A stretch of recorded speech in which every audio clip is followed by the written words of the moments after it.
UDICE plus నందు విద్యార్థుల progressions activity promotion మాడ్యూల్ను పూర్తి చేయుటకు ఆప్షన్ ఎనేబుల్ చేయడం జరిగినది. ఉపాధ్యాయులు కూడా తమ తరగతుల యొక్క విద్యార్థుల డేటాను అప్డేట్ చేయడం జరిగినది. ఈ అప్డేట్ చేసిన తర్వాత ఈ అప్డేట్ చేసిన డేటాను ఫైనలైజ్ చేయాల్సిన అవసరం ఉంది. అయితే ఈ UDICEలో ఎర్రర్ వలన ఫైనలైజ్ కాలేదు. మనం ఏదైతే డేటాను అప్డేట్ చేశామో ఆ డేటా ఫైనలైజ్ కాకుండా ఎర్రర్ చూపించింది. ఆ ఎర్రర్ను రెక్టిఫై చేశారు. మరి ఇప్పుడు ఎలాగ ఫైనలైజ్ చేయాలనేది గమనిద్దాం.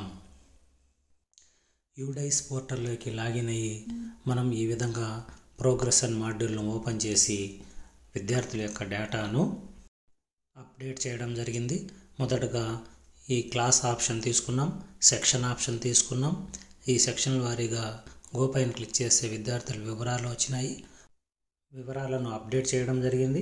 అందరి వివరాలు అప్డేట్ చేసిన తర్వాత చివరలో ఫైనలైజ్ చేయడానికని మనం ఫైనలైజ్ ఆప్షన్ను క్లిక్ చేసిన అది ఫైనలైజ్ కాలేదు, ఎర్రర్ అని చూపించింది.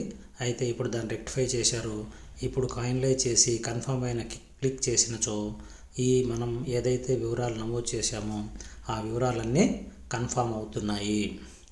కన్ఫర్మ్ అయితే మాత్రమే మనం ఆ వివరాలు అప్డేట్ చేసినట్లుగా భావించాలి. కన్ఫర్మ్ చేసినప్పుడు ఎర్రర్ వస్తే మాత్రం ఆ వివరాలు ఇక్కడ అప్డేట్ కాలేదని గమనించాలి. కాబట్టి ఉపాధ్యాయులు అందరూ తమ వివరాలను అప్డేట్ చేసిన వివరాలను ఫైనలైజ్ చేసుకోగలరు. అప్డేట్ చేసి ఫైనలైజ్ చేసిన వివరాలను కూడా కరెక్షన్ చేసుకోవడానికి ఇక్కడ కరెక్షన్ ఆప్షన్ ఇచ్చారు. కాబట్టి ఇబ్బంది ఏం లేదు. ఏదైనా తప్పుపోయినా మనం మళ్ళీ కరెక్షన్ పైన క్లిక్ చేసి మనం ఇచ్చిన డేటాను కరెక్షన్ చేసుకోవచ్చు.